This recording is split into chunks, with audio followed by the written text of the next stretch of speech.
You ask Tiger to solve. This deals with linear equations with one unknown. The final result is v equals 2. Let's solve it step by step. Group all constants on the right side of the equation. Subtract 7 from both sides.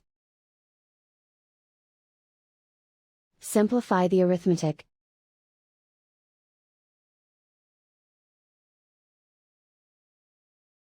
Isolate the v. Divide both sides by 6. Simplify the fraction. Find the greatest common factor of the numerator and denominator.